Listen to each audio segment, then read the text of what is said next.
Welcome to the deep dive. Today we're zeroing in on something really crucial for firefighters. What actually happens when their skin is exposed on the fire ground. It's a critical topic. We've been looking at some insights from Shower Within the Hour, specifically from Leah at DWipe. Right. And our goal today is pretty straightforward. Understand why getting clean fast after a fire isn't just, good hygiene, but really vital science. Absolutely. The core takeaway, and it's quite startling, is how much heat ramps up the skin's ability to absorb toxins, especially right after the incident. Okay, so let's break that down. The basic problem. Firefighter skin, on scene, essentially becomes a sponge for harmful stuff. Exactly. We're talking soot, smoke particles, hydrocarbons, those oily chemicals, PAH, just all sorts of nasty things. But it's the heat that's the real game changer here, isn't it? That's what the source emphasizes. It really is. It dramatically accelerates how quickly and how much gets absorbed. It's not just about contact time. So the document details a study, right?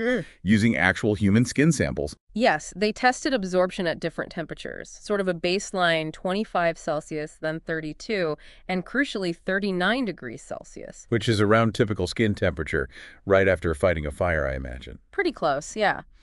And they tested how chemicals like anisole, 1,4,4-dioxane, and ethanol penetrated the skin. Why those specific chemicals? Well, they act as models. Anisole represents those oil-based contaminants. The others are more water-soluble, gives a broader understanding. And the findings were It's just significant. extremely. At that 39-degree temperature, chemical penetration increased by up to 275% over a 3-hour period. 275%. Wow. Over 3 hours. Which really highlights how vulnerable firefighters are during and immediately after exposure, just because their skin is hot. But there's more, isn't there? Something about the very beginning, the first hour or so. Yes, this is maybe the most crucial part.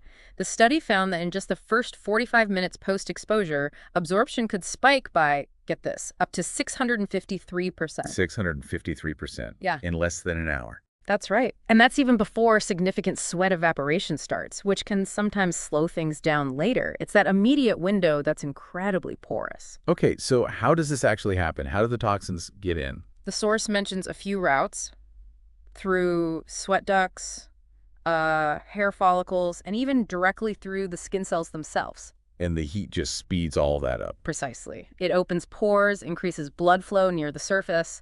Think about it. Hot skin, open pathways, sweating.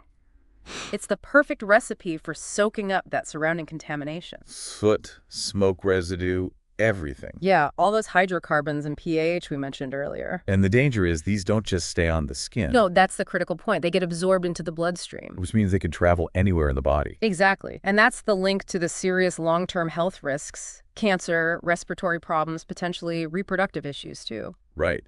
So given this alarming rate of absorption, especially early on, the source proposes a solution. It focuses on DWipe, which is designed specifically for rapid decontamination right after exposure. Because time is absolutely critical. It is. The idea is to remove those contaminants before they have significant time to penetrate, especially during that peak absorption window.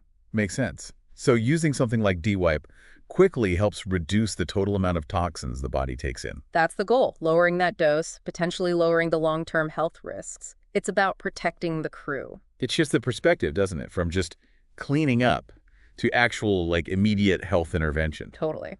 Making rapid decon standard practice is presented as a key health and safety measure. So what are the recommended steps, according to the source?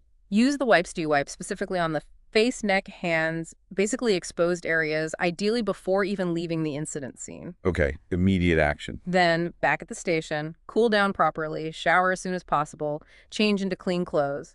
Critically important. And don't forget the gear. Right, wipe down gear, tools, equipment.